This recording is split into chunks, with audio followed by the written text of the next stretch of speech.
The Vegas Shoot 2017 is more than just one tournament. Hi, I'm George Tekmitchov here with Steve Anderson, and it's Vegas 2017. Steve, this is more than just the Vegas Shoot. After 51 years, we've got a World Cup component, a World Indoor Cup. Yeah, it's the culmination of the World Indoor Cup and the finals being held here in Vegas on Saturday night in front of the big crowd. So the first part of our show, we're going to be looking at the World Indoor Cup shootout and the results after a long road that took people from Marrakech to Bangkok and then here to Vegas after Nîmes. Yeah, so they've got the first two stages, which are half-point stages. Nîmes is a full stage, and then those who are in the top 16, advance to shoot here in the final at Vegas, eventually pairing down to the finals match. A little bit anticlimactic right now with a big advantage for the Korean archer Song Ji-young versus Jin Yoon. And as you can see, it's down to match point right here. And Ms. Song with a 10 there, solidifying the situation. Yeah, these Korean women, they're always very strong on the Indoor World Cup trail. You'll see them qualify 1 through 8 many times. And you won't see them anywhere else. This is one of the unique aspects of the Korean team is that they have so much depth that these are second and third string shooters for the national team. They'd be number one in most countries in the world. Yeah, number one probably by far. Yeah. But as you can see, a 10 is going to win this thing, and Miss Song is looking set to shoot one. Yeah, there Jin it is. Yoon made it hard, at least shot the 30 and forced her opponent to shoot the 30 there to get the win. Most certainly, rose to the occasion. Next segment has our World Cup final recurve men. It's Gae Dong-hyung of Korea versus a very well-known man, the guy in the yellow shirt there. That's Oh Jin-hyuk, the Olympic champion of London 2012. Yeah, and Gae Dong-hyun, very good indoor shooter. Again, one of those guys who just doesn't quite have the firepower outdoors to make the Korean national team, so he's not as well known internationally. Yeah, but yet another guy that would be number one in almost every other world archery country. Exactly. Tremendous talent. And, a lot of tension for Oh Jin-hyuk at this particular event. It was more or less one of his comeback efforts because in the last couple of years, he hasn't really been on top of his game. But clearly, he wants the win here. He sets himself up for a win here with another 10. He might just take it. But Gae Dong-hyung is not giving up. Look at that. Like we said, Oh Jin-hyuk hasn't been as prominent on the international podiums as we're accustomed to. Yeah. But this year he made a good run. He had a podium finish there in Nîmes and about to pick up a podium finish here. Close match at 5-all. Yeah, at least he'll make a podium, but the question is it going to be gold or silver around his neck? It's going to come down to a shoot-off, and he shoots first. Boom goes the dynamite. 10 points. Now, I don't think Gae Dong-hyung is going to give up on this one, but just out. Just barely out. Oh left him quite a bit of room to work, and he Yeah, just that's true. didn't capitalize. That's true, because if you look at the previous end from Gae Dong-hyung, I mean, he was sticking him in the middle. On to the compounds. Tanya Jensen, she's had a good couple of years. Yeah, she really had a great tournament here in Vegas. And Andrea Marcos from Spain. And so here they are coming into the last couple of ends. Last end, actually. And we're looking at a 116 to 113 lead for Tanya, which, with 3 arrows, 3 points, compound, that's the world. I mean, that's a big lead. It's basically over at that point. So it takes a catastrophic failure to Now, you'll notice on give your up screen, that kind of a lead. yeah, you'll notice on your screen, of course, that the compounds have got to contend with a smaller 10 ring compared to the recurves. Correct. And, that's the World Archery 10 ring for compound. Next year, the World Archery target will very likely change to what's called a proportional target. Right now, the 10 is disproportional to the 9. They're going to probably go to a proportional target for 2018. Tanya looking pretty confident here. Andrea looks like she's having a good time. A little high on that shot. Hey, Yep. You can't complain. She's going to at least have a silver medal. Right, you're walking away with something. Tanya, again, as you said, looking confident. There it is, just out the top, but good enough. Right, yeah. Knowing you don't need much to win, you're just trying to get it off. It's just less pressure, right? Exactly. Under those circumstances.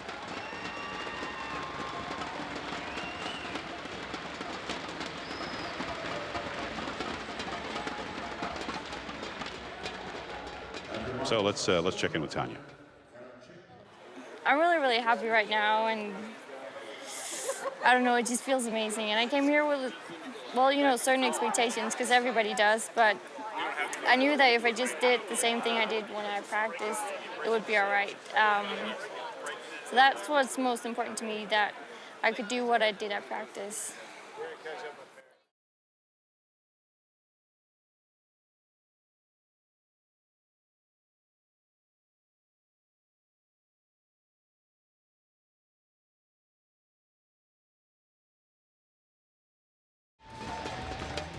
And we're back with the Indoor Archery World Cup Finals 2017. And Steve, it's not every day you get to comment on your own match. Yeah, I would like to pass over this one. Wasn't my best showing, but making it there was difficult. I will tell you what, you had to go through a lot of great shooters to get to this point. You were shooting pretty well. You 87 out of 90 points at this stage. You got 2 ends to go. Yeah. What's on your mind, if I may ask, at a time like this, besides just get up there and shoot a strong shot? I mean, is there more to it? Not really. You're just hoping to put a 10 in, put the pressure on the other guy, and unfortunately, every time I shot a 10, I think Jesse did as well. He just kept responding. Yeah, so. Well, that's the other guy, Jesse Broadwater, multiple world champion, multiple Vegas champion. Yeah, it was intense up there. I mean, you can see a little movement there, a little shake. It was a lot of pressure. Your first time at the big show. This is one of your bucket list items. Yeah, this one. I didn't even realize I could be partaking in this. I thought I was mathematically eliminated from being able to participate in the final. Yeah, so, it turned out you were. Turns you were out very, I was in. I very was well 13th seed. So had playing with house money, as they would say in Vegas. Sure. So in a way, you're kind of ahead of the game here Saturday night. At this stage, you don't know whether you're going to be able to shoot the finals for Vegas. This is what's on your mind right now, I presume. Right. Yeah. I mean, there's Sunday's qualification round yet to come, and mostly just trying to shoot another good 30 arrows that day, get into the Vegas shoot-off final. But like I said, playing with house money, this is just an added bonus. I know I'm going home with something at the very least. So. Absolutely. And shooting against Jesse Broadwater, it really, while there's still pressure to win, the expectation to win is a lot lower, I guess, and that's not saying it in a way that I would give up. It's just saying it that Jesse's such a high-level shooter. As he proves right here. Boom, 10 points to win. You left him only a 1-point margin, and he takes it. Yeah, and he kept giving me opportunities, and I kept giving it back to him. So, kind of a tough one to swallow because the door was open, but at the same time, it's Jesse Broadwater, one of the all-time greats. So it was always a pleasure to shoot against him.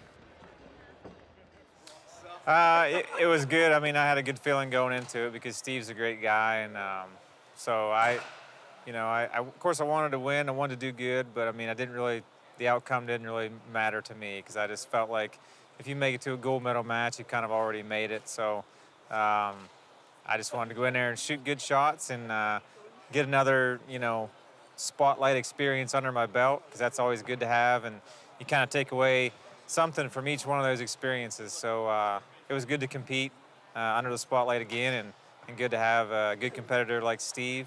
And I learned something, during this match, with my setup and everything. So kind of take that and build off of it and try to do better the next time.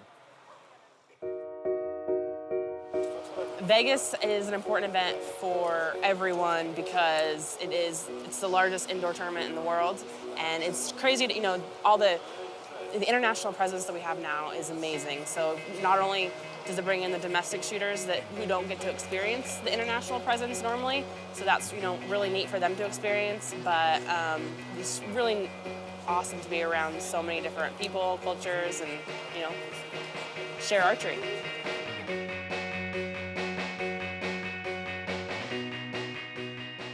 I have been coming to Vegas for like 4 years now, and I always come here because I want to train my mental game and get ready for the season. I just shot my first 300, and it doesn't matter if I don't shoot 300 again tomorrow. I think that I already won a lot.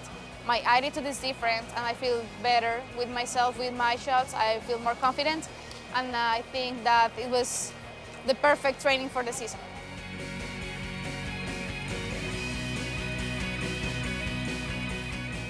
The level in the women's division is crazy. Like I said, I only took an indoor season and an outdoor season off, so not even that long, but I feel like the level has just shot through the roof. There's so many different people that could win this event. Usually, you know, I feel like there's several that could win it, but here, probably a dozen or more that I feel like could win the event. And that's crazy, crazy awesome for women's category in general. So I'm pleased to be back and pleased to be a part of it.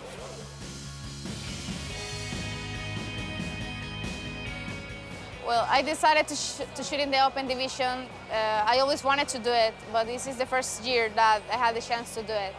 I just want to prove myself that I'm capable of big things, and I want to show the world that there's no difference between boys and girls, that we deserve the same prizes, the same sponsorships, we deserve equal treatment.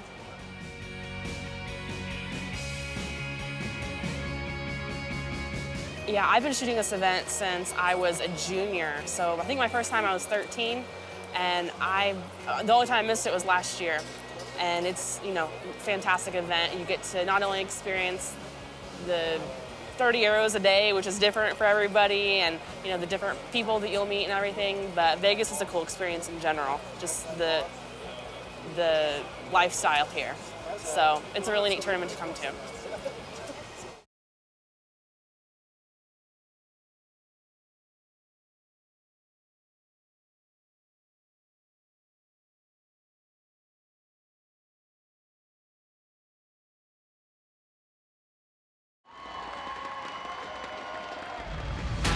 The 51-year history of the Vegas shoot really centers around what we're about to see, the shoot-off.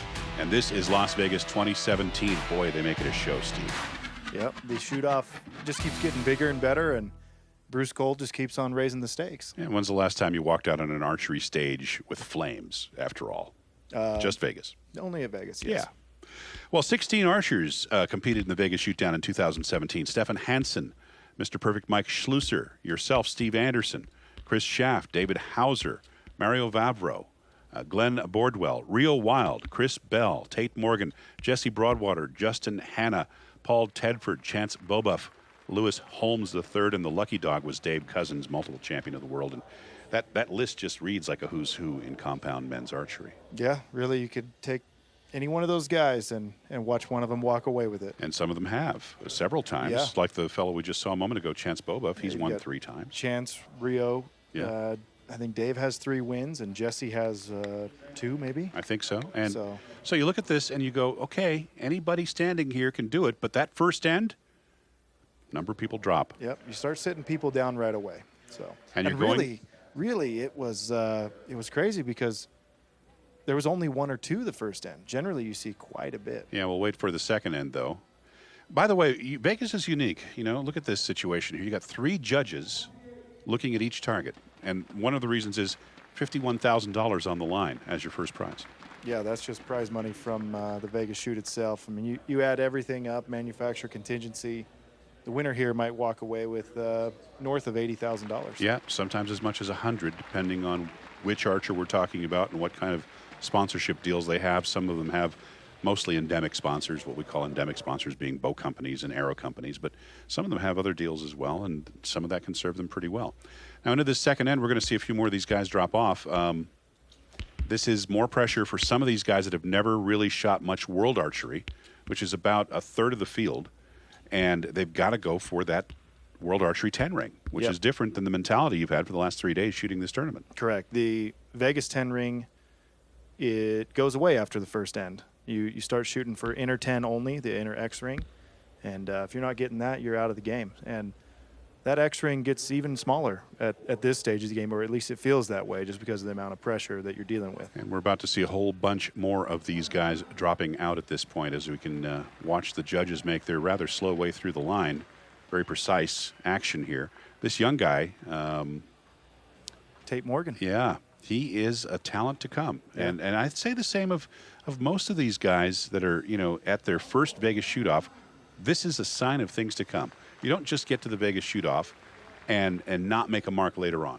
No, there's never an accidental winner there. This is the Super Bowl, as Right. Bruce likes to call it. You know, Right. for those of you in the outside the United States, you don't know American football. Super Bowl is the culmination of the football season, and this is it for archery, for indoor archery anyway. Well, as you can see, even Rio Wild has vulnerability in a situation like this. Even with all his experience, he makes his way out. And great camaraderie among these pros, Steve. It's always remarkable to see. Yeah, you have a lot of respect for the other guys up there. To make it is one thing, and to advance is another. Winning the tournament obviously is the ultimate, but there's certainly a number of good shots needed and a lot of pressure on the line just to give yourself the opportunity.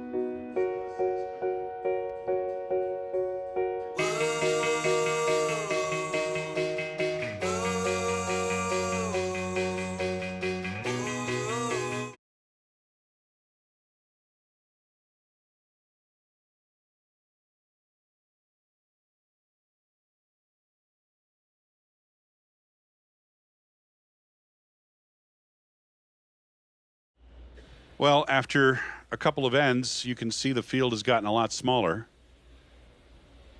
We are looking at some of the best shooters still in the world. Stefan Hansen, the world champion from Copenhagen, and yourself, world champion for field archery. You've got Mr. Perfect, Mike Schlusser, Chris Schaff, and David Hauser. Yeah, I was the oldest one on that field. No kidding. Everyone was under 24 except for me. Well, that's pretty remarkable. Yeah. As of that point in Vegas, you were 29 years old. 28. 28 years old. Yeah. Don't cut me short here. Making your way toward 40. 28 going on 40. Yeah. Yeah. And what's going through your mind going into this portion of the shoot-off? Well, that what you're seeing on target right here is mine, and I've had, I believe, four ends into this shoot-off, and right now I'm trying to take it literally one arrow at a time. Yeah. And it's just a matter of surviving. Make a good shot, make it as strong as you can, keep your bow arm as strong as you can keep it, and hope you got a little luck on your side too. And there's not a lot of margin for error here. Chris Schaff just barely out. Your shot really close. We're looking at a situation where the pressure is just building and building and building. What you don't see in the TV shot is those 2,500 to 3,000 screaming spectators who have stopped screaming, and now they're being, spookily quiet. Yeah, it gets a little eerie when things get super quiet in that arena.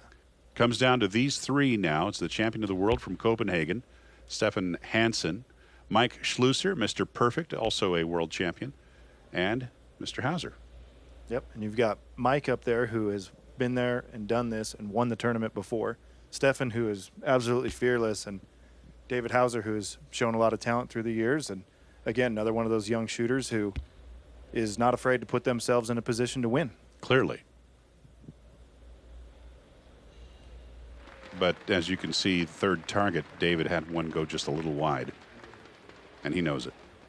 But I'm sure that that's a great building experience for a guy like him. Yeah, I mean, a podium finish at Vegas, no one's going to be that upset about it. It hurts to get that far and know you were that close to winning and not get it done, but no one's going to leave there thinking that they failed. It's coming down to two of the best target shooters in the world here. There he is, Mr. Perfect, Mike Schlusser. And I would say between Mike and Stefan, you've got the two that I would have picked to win early on before the tournament started. No, considering that you were in there, hammer and tong with those guys, that's pretty generous comment. But I can't argue because results speak for themselves. Look at these two. Mike just pounding the middle. Stefan showing a little vulnerability there. That might have been a costly shot. There's a reason why there's 3 judges in Vegas. Right. And you'll notice Mike is... That's clean. It's hard to tell from the video screen, but Mike is shooting a maximum diameter arrow, 27/64 of an inch in diameter. Right. Whereas Stefan is using one that's only 23/64. It's a world archery arrow, maximum. yeah. And on that first arrow, maybe that last arrow, there wasn't a telephone pole that was going to get it to the X-ring. That last arrow was out by a mile. And so Mike Schlusser cruising to what looked at least like an easy win. It wasn't, but it sure looked like it. And $51,000 richer plus contingency from manufacturers for Mike Schlusser. Well, the Vegas shoot is unique, and I know it was one of your bucket list items for you to be there in that shoot down. I know we'll see you there next year too, Steve. I sure hope so. I'd love to do it again. So Mr. Perfect, the only man to have shot a perfect 600 on the World Archery 18-meter ranking round, a clean, fast 30 points, a big victory.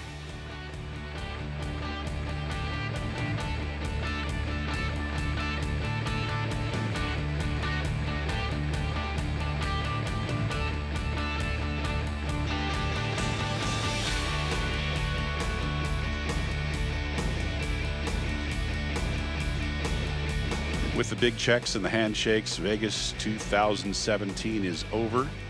3,500 participants, the tournament growing every year. Bruce Cull, the man running Vegas, telling us that there's room for more. 4,000 might be a possibility in 2018, making Vegas the #1 archery spectacle in the world.